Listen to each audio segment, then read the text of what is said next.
22 April کو کشمیر کے علاقے پہلگام میں 26 بھارتی سیاحوں کو مسلح افراد نے قتل کر دیا۔ انڈیا نے الزام لگایا کہ اس واردات کے ڈانڈے پاکستان سے ملتے ہیں۔ انڈین حکومت نے احتجاج کے طور پر پاکستان کے ساتھ دریاؤں کے پانی کی تقسیم کے معاہدے انڈس واٹر ٹریٹی کو معطل کر دیا، جبکہ پاکستان نے اعلان کیا کہ دریاؤں میں پانی کا بہاؤ موڑا گیا تو اسے جنگ کا اقدام سمجھا جائے گا۔ یہ سندھ طاس معاہدہ کیا ہے؟ انڈس واٹر ٹریٹی کیا ہے؟ اس کا پس منظر کیا ہے؟ کیا واقعی اس کو معطل کر کے پاکستان کا پانی روکا جا سکتا ہے؟ اور اگر ہاں تو اس کے پاکستان پر کیا اثرات ہوں گے؟ اس پر بات کرتے ہیں۔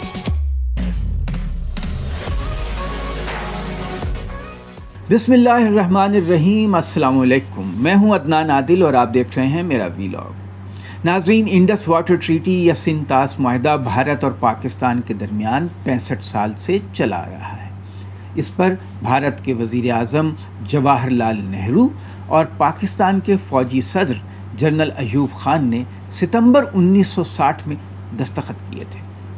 پاکستان کے 6 بڑے دریا ہیں اور ان سب کے منبع انڈیا میں ہیں۔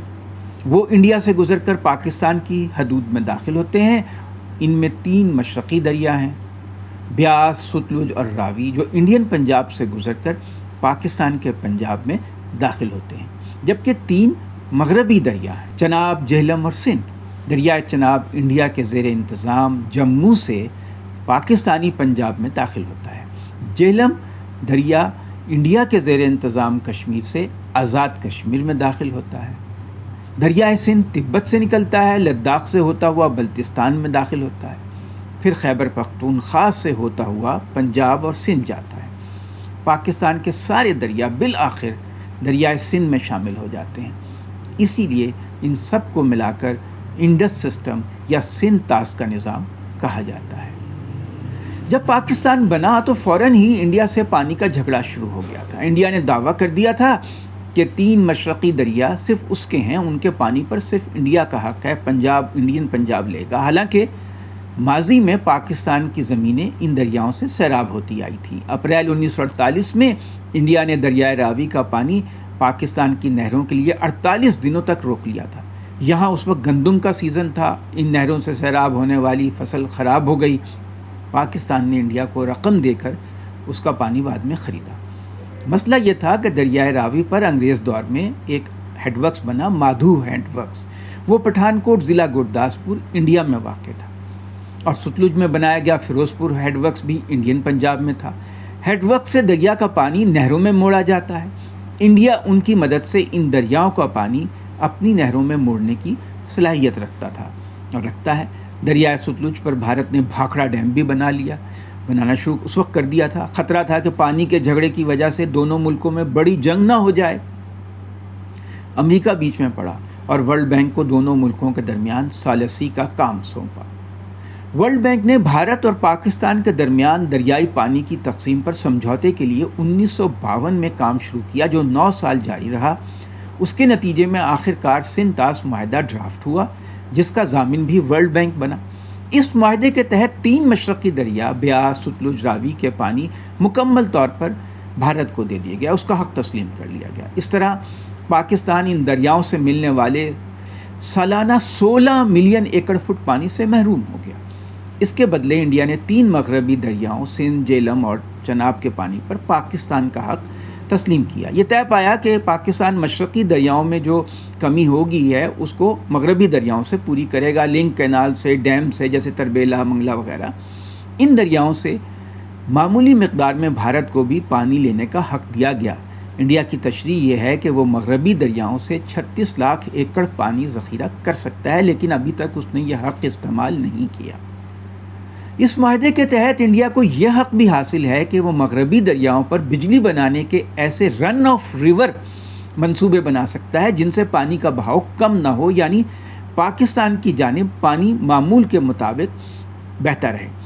ویسے سندھ طاس معاہدے کے وقت بھارت کا مطالبہ تو یہ تھا کہ اسے مغربی دریاؤں کے پانی سے 7% حصہ بھی دیا جائے، تاہم یہ بات تسلیم نہیں کی گئی۔ البتہ معاہدے میں ایسی شقیں رکھ دی گئیں جن کی بھارت اپنی من مانی تشریح کر کے مغربی دریاؤں کا کچھ نہ کچھ پانی اب بھی استعمال کر سکتا ہے اور اس کی کچھ مقدار عارضی طور پر ذخیرہ بھی کر سکتا ہے اور تھوڑی بہت کر رہا ہے۔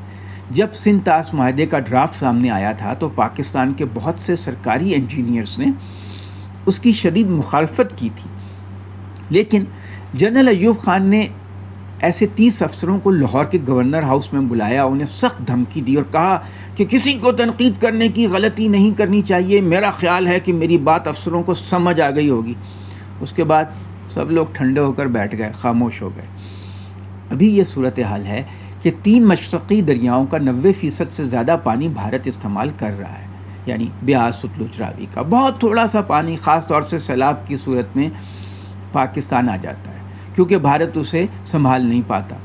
لیکن انڈیا نے آہستہ آہستہ مغربی دریاؤں کے پانی پر بھی کنٹرول کرنا شروع کر دیا ہے۔ دریائے چناب پر انڈیا کے صوبے ہماچل پردیش سے جو وہاں سے وہ شروع ہوتا ہے، انڈیا نے کئی منصوبے بنائے ہیں۔ انڈیا نے چناب پر سلال پن بجلی گھر، بھگلیار پن بجلی گھر، ساول کوٹ اور برسر پن بجلی گھر کے منصوبے بنا لیے ہیں۔ ان سے پانی کی کچھ مقدار کو عارضی طور پر ذخیرہ کیا جا سکتا ہے۔ اب وہ رتلے پن بجلی گھر بنا رہا ہے، اس پر پاکستان کو شدید اعتراضات ہیں کہ وہ زیادہ پانی ذخیرہ کر لے گا۔ پاکستان نے بہت شور مچایا، لیکن بھارت ان منصوبوں کو بنانے سے پیچھے نہیں ہٹا۔ چناب پر انڈیا اس وقت 70 مختلف ہائیڈرو پروجیکٹس بنا رہا ہے، پن بجلی کے منصوبے، 11 چھوٹے ڈیمز پہلے ہی بنا چکا ہے۔ دریائے جیلم پر 50 سے زیادہ چھوٹے ڈیمز بنا رہا ہے۔ اس طرح اس نے دریائے جیلم پر وولر بیراج بنایا، کشن گنگا کے منصوبے بنائے۔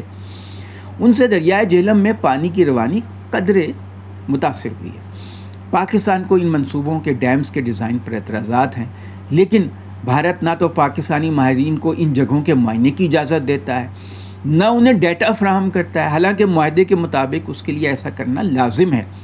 پہلگام واقعے کے بعد انڈیا نے زبانی کلامی اعلان کر دیا ہے کہ وہ سندھ طاس معاہدے کو معطل کر رہا ہے۔ اگر وہ ایسا کرتا ہے تو معاہدے کی شقوں کے تحت پاکستان تصفیے کے لیے ورلڈ بینک یا عالمی عدالت سے رجوع کر سکتا ہے، آربیٹریری اس کے لیے جا سکتا ہے۔ موٹی بات یہ ہے کہ انڈیا سندھ طاس معاہدے کو معطل کر کے زیادہ سے زیادہ پاکستان کے پانی کو تھوڑا سا کم کر سکتا ہے، مکمل طور پر روک نہیں سکتا، کیونکہ دریائے سندھ لداخ سے گزر کر پاکستان پہنچتا ہے۔ لداخ ایک برفانی صحرا ہے، اس کا بہت سا پانی بلتستان اور خیبر پختونخوا کے معاون دریاؤں سے سندھ میں آتا ہے۔ یوں بھی لداخ میں بھارت اس دریا کے پانی کے ساتھ زیادہ چھیڑ چھاڑ نہیں کر سکتا۔ چناب کا رخ موڑنا بھی آسان نہیں، اس کی ایک طرف پنج پیر کا پہاڑی سلسلہ ہے، اس کے نیچے سے سرنگ بنا کر اس کا رخ موڑا جا سکتا ہے، بہت مشکل ہے، مہنگا کام ہے۔ ایسا کر کے انڈیا پاکستان کا پانی غصب تو کر سکتا ہے، لیکن اس کے لیے بہت وقت درکار ہوگا۔ وقتی طور پر انڈیا جیلم اور چناب میں پانی کے بہت تھوڑے سے بہاؤ کو کم کرنے کی صلاحیت رکھتا ہے، لیکن اگر وہ معاہدے کے خلاف کچھ کرے گا تو اسے بھی مشکلات کا سامنا کرنا پڑے گا۔ ایک طرف پاکستان عالمی ثالثی کے لیے چلا جائے گا، آربیٹریشن کے لیے، دوسری طرف پاکستان کا ایک بڑا دریا برہما پترا چین سے شروع ہوتا ہے، تبت سے مثال بن جائے گی تو چین بھی وہ پانی روک سکتا ہے، اس سے بھارت کا بہت نقصان ہوگا۔ دریاؤں کا پانی پاکستان کی بقا، زندگی اور موت کا مسئلہ ہے۔ ان کا 90% پانی زراعت میں آبپاشی کے لیے استعمال ہوتا ہے۔ پانی کی تقسیم کا معاہدہ اتنا اہم ہے کہ 1965 اور 1971 اور 1999 میں جو جنگیں ہوئیں، 65 کی جنگ، 71 کی جنگ، 99 میں کارگل کی جنگ، اس میں بھی اس معاہدے کو نہیں چھیڑا گیا، معطل نہیں کیا گیا۔ منسوخ کرنا تو بہت دور کی بات ہے۔ اب پہلی بار ایسا ہوا ہے کہ بھارت نے یک طرفہ طور پر اس سمجھوتے پر عمل درآمد روکنے کا اعلان کیا ہے، زبانی کلامی۔ منسوخ اس نے ابھی بھی نہیں کیا۔ اگر پانی کی وجہ سے دونوں ملکوں کے درمیان جنگ شروع ہو گئی تو اس کا نتیجہ تباہی اور بربادی کے سوا کچھ نہیں ہوگا۔ شکریہ۔ امید ہے آپ میرے ویلاگ کو سبسکرائب کریں گے۔ آپ بیل آئیکن بھی پریس کریں تاکہ آپ کو اگلے ویلاگ کا نوٹیفیکیشن مل جائے۔ بہت شکریہ۔